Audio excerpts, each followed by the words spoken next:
Oi, oi, tudo bem? Eu vim fazer um vídeo comentado sobre o último post do Aquiles. Ele é um herói da mitologia grega e a única fraqueza dele estava no seu calcanhar e levou ele à morte, né?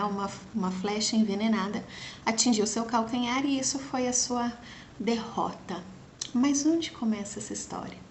A mãe de Aquiles se chamava Tétis e era uma ninfa do mar, deusa das criaturas das profundezas do mar.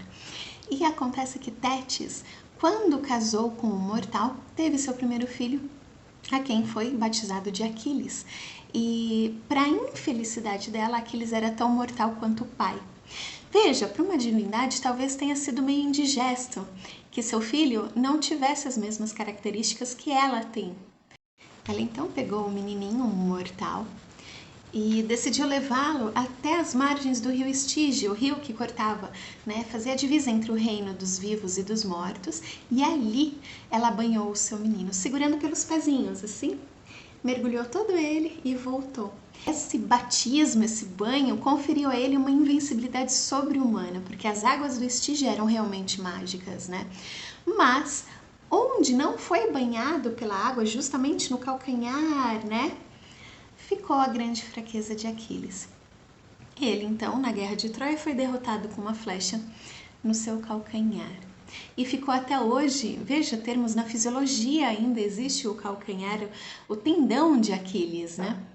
E é interessante perceber que esse mito tem várias conotações, várias análises. A gente poderia fazer uma análise a partir do Aquiles, né? Pensando em como talvez muitas vezes a gente trilha os caminhos que não são nossos, são dos nossos pais, mas como mãe, que eu sou, eu venho aqui convocar vocês que são pais também a pensar no quanto a gente talvez queira impor os nossos desejos para os nossos filhos. Vendo que eles são diferentes da gente, às vezes causa estranheza, a gente quer banhar eles no melhor, mas daí é melhor para quem?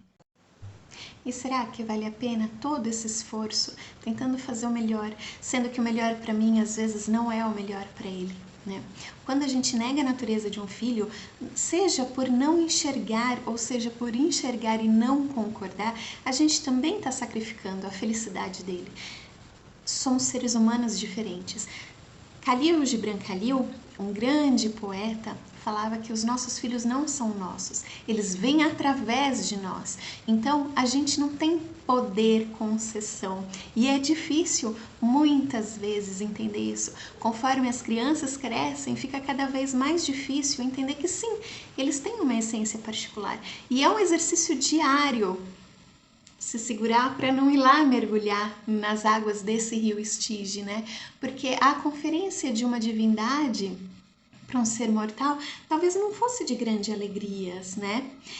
Traduzindo isso, esse termo assim psicológico para nossa realidade, talvez as nossas características que nós prezamos tanto em nós não sejam relevantes ou não tenham acordo com a natureza, a alma dos nossos filhos. Então fica aqui um ponto de reflexão, só um pontinho no meio de um mar de coisas. É lógico que a gente faz pensando no melhor, né?